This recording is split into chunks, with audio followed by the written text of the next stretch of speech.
we were a little bit low on confidence, and I felt that a couple of times when we got the early score and felt we did some things that could have carried us through, and a couple of sloppy incidents really.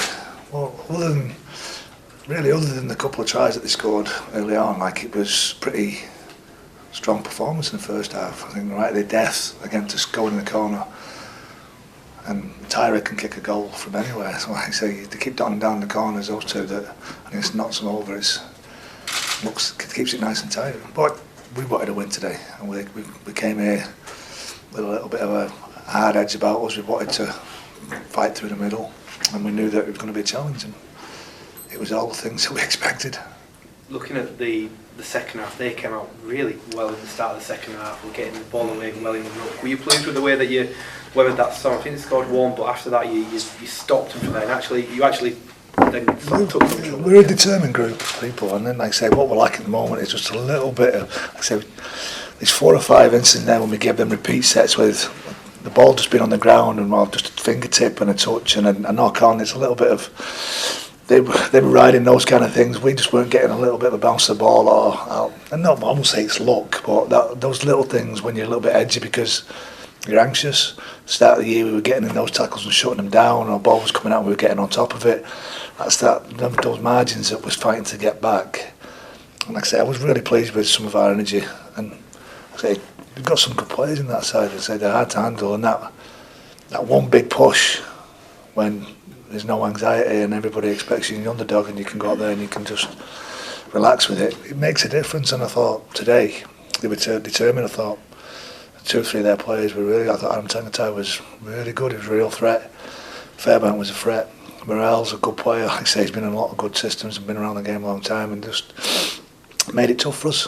But on the other side of it, like I say, we were a bit sloppy, and we come through and we've won. And I think that's the thing that we're holding on to. There'd be a lot to pull to pieces if I wanted to pull it to pieces. But I think we'll take the feeling of winning and try and build back on that. As you said, there were some unfortunate ones where you just got a fingertip on it, try getting intercept and so on. But did you get a little bit of fortune with that head Cahill pass for the last try? No, not at all. Which one was I didn't pass it? We scored on a kick on the last try. Yeah, time. but he passed it from dummy half into, I can't remember who he passed it. Well, Lloyd White says he's got the ball down twice when the referee didn't give tries. So, again, I thought, I know it's one of those contentious issues. I thought the referee managed the game pretty well today. I thought it was inconspicuous, which is always good. The players got on side and did the things that he wanted to. The ruck, he controlled the ruck. If you won the collision, he gave you benefit of the doubt, and he gave a penalty against you if you didn't win the first contact, which is sometimes all you're after. And that's where a lot of the penalties we conceded against them were the fact that I think Adam Tangatai gets his nose through, Moore gets his nose through, Manning gets his nose through. If you don't win that first point, then you can't have a second bite, and there wasn't a lot wrong in those things. Where does the Challenge Cup rank in your priorities now? In the last 8, of course. Well, it's in our top 2. How can this help you with the Super League, Dennis? Yes, yeah, definitely. I think that's just getting a win. I think that you can look at it and you can dissect the game, and we can break it down, and it's not that we're not a galvanised group. We're pretty tight, like I say, but that's easy to say. What we like at the moment is a bit of confidence, that momentum that we had at the beginning of the year when, like I said, then we've taken that step and taken that yard and winning that inch. That's just about confidence in yourself and in the group around you. And at the moment, we're just off the beat a little bit with that. But like I say, you saw today, there's a group that wants to work hard for each other. And we've had a tough week of training. We come off a couple of days off and we worked them hard. So I think a little bit of our fatigue probably comes to that because we just needed to harden ourselves back up again.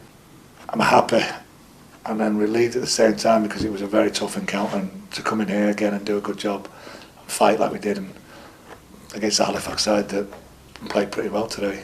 I'm pretty happy. Was Eamon O'Carroll like cry off or something? Yeah, he hurt his hamstring late in the week. And Chaplow came in.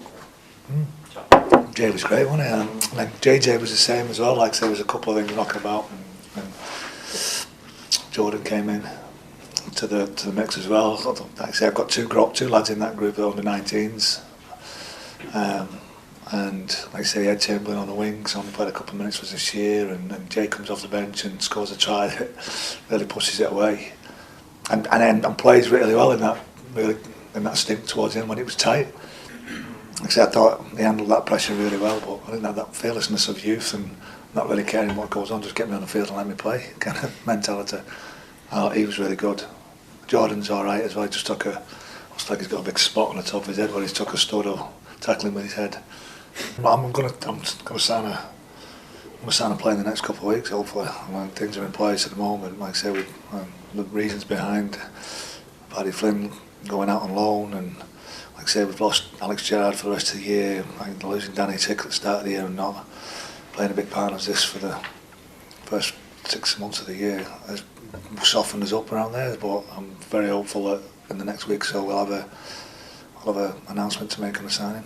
Are you looking to benefit perhaps from the Parramatta situation? They've obviously got to get rid of quite a few players. I ain't got that much money. Is there any truth in the rumour that you're looking at an NRL front rower? It might be, yeah. I'm looking at all NRL players because I've got on Premier Sport, so I'm watching every week, so I'm looking at them regular. Yeah, we're in like I say, my job is development and recruitment. Like I say, something that never ends, and I'm looking at recruiting